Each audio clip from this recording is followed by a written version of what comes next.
What is up, YouTube? It is your boy NMR Sports here, coming back at you with another MLB video, and today we're going to be talking about my 5 surprises, good surprises, I should say, from the first week of the MLB season. I know the first week isn't over officially, but the first series and a half is over, you know. Technicalities, we're not going to talk about it. Anyways, these are going to be surprise things, not necessarily things you expected to happen, like Mike Trout hitting a 450-foot home run, or the Blue Jays offense scoring a ton of runs. This is going to be surprising things we didn't expect to happen. These are the good surprises, the things that have made teams better, the players who are breaking out, the, pitching staffs, or the offenses that are doing really well, surprisingly. So, yeah, let's get into the video, start talking about these 5 good surprises. I will have my 5 bad surprises dropping later on today, so be sure to have those notifications turned on, hit that subscribe button down below, and leave a like on this video. Comment your 5 favorite surprises of the MLB season so far, and let me know if this is sustainable, if these surprise candidates are going to continue this good run, or if it's just a flash in the pan for the first week and we're overreacting. Alright, so let's get into the video and start talking about our 5 good surprises from week 1. Alright, so we're here with the standings of the MLB season currently. There are a few surprises in the standings, but we're not going to talk about those. Let's go ahead into our first one, and that is the San Diego Padres stellar rotation. Now, I think we expected the Padres rotation to be solid, but not nearly this good, man. They've only allowed 1 earned run over their first 5 games against, obviously, the Diamondbacks. Not the best team, not the best offense in the league, but against the Giants last night, they looked really good as well. Sean Manaea was tossing a no-hitter when he got pulled. Joe Musgrove was doing really well. Yu Darvish was tossing a no-hitter when he got pulled. And these guys are going pretty deep in games, too. I think there's only a handful of starters who have pitched 6 or more innings this season. Yu Darvish, Joe Musgrove, and Sean Manaea each got 6+, including Sean Manaea pitching 7 full innings, which I don't know if anybody in baseball has done that. Let's take a look. Yeah, there's only been 4 pitchers to go 7 innings this season. Kyle Gibson, Sean Manaea, German Marquez, and Robbie Ray. So definitely in elite company right there, Sean Manaea, after starting off the season very, very hot. Nick Martinez had a pretty good start yesterday against the Giants, and overall this unit has been stellar. Only one of them has registered an earned run average. Sorry, only 2 out of the 5 have allowed earned runs this season so far, so they have been pitching phenomenally, and I'm very impressed with this rotation. I'll be honest, I was one of the people who kind of thought they were all cooked. Yu Darvish looked really bad after the sticky ban last season. I wasn't sure how to feel about Sean Manaea. I know he's good. I didn't know if he could be, a top of the rotation guy. He always struck me as kind of a middle rotation guy.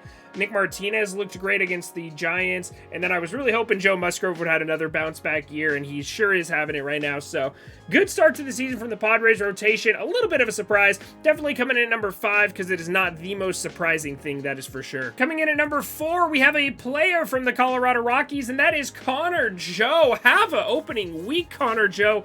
Amazing stuff from this guy, hitting the ball hard, hitting the ball where the players aren't, and 2 home runs in the first week of the season. This is not even from a starting caliber player, people.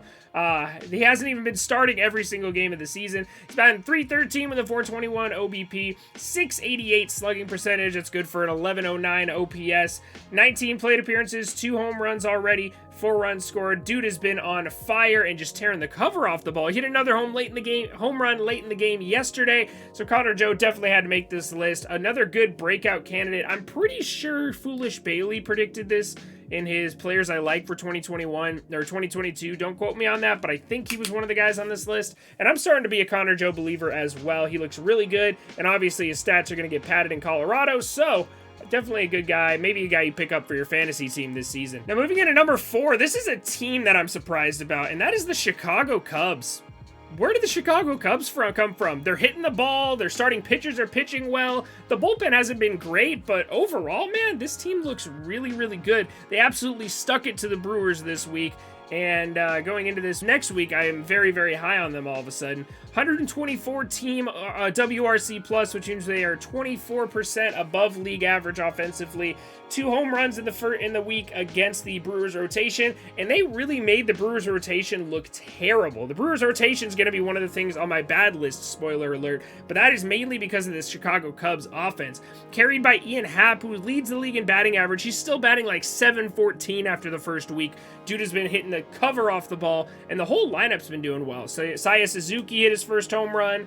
The whole lineup has just been coming through. Guys like Patrick Wisdom, Frankie Schwindel. The whole lineup just looks phenomenal, and the rotation hasn't been too bad either, I believe. Yeah, their starters are posting a 1.17 ERA and 15 1/3 innings pitched. Only a 3-game sample size, but the Cubs have definitely surprised me how well they hung in there with the Brewers, who I expected to be a lock for second place in the division. Now I'm kind of rethinking it. The Cubs and the Reds both look pretty good this week, and the Brewers look terrible. I'm sure the Brewers will get it together eventually, but I am a little bit worried about the Brewers right now, and I'm very excited for this Cubs team.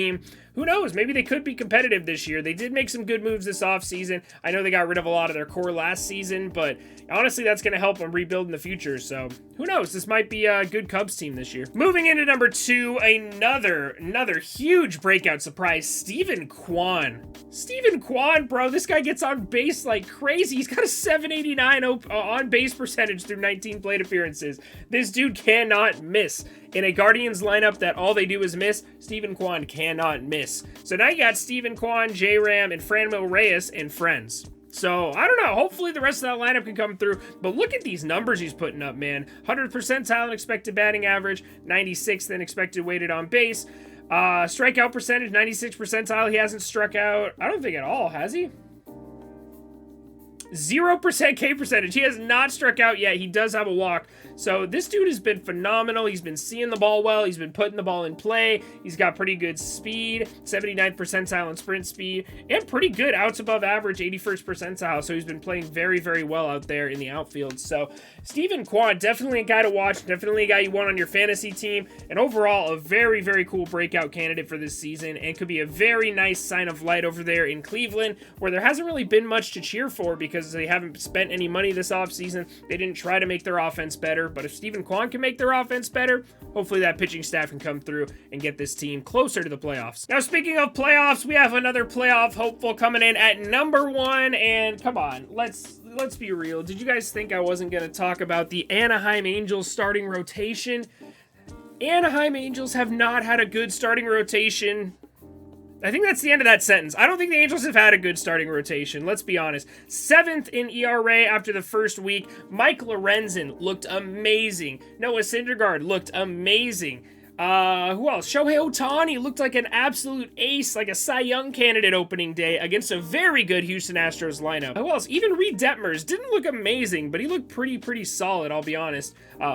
I was very impressed with what I saw this weekend. As you can see, all 3 of these guys put up really solid numbers. Noah Syndergaard, Mike Lorenzen, and Shohei Ohtani pitching-wise. The offense isn't quite there yet. The bullpen looked great in 3 out of 4 of the games. They just didn't look good in that one game. I honestly think that was Joe Madden's fault, but it's fine. I think Joe Madden is the thing holding the Angels back right now, but the starting pitching has looked great. The back end of the bullpen has looked great. You just got to figure out that middle end of the bullpen as well as the lineup, and this team could be very scary moving on here. Obviously, they didn't do so hot against the Astros, but the pitching was fine. It was just the offense that couldn't get it done, and that could just be a product of a really good Astros pitching staff. All right, so those are my picks for the 5 best good surprises of the MLB season so far. Let me know what you think down in the comment section below. Obviously, it's really early in the season. I'm well aware of that. I'm not overreacting to any of these things. I'm just pointing out people who have looked good early on in the MLB season. Hopefully all this is sustainable.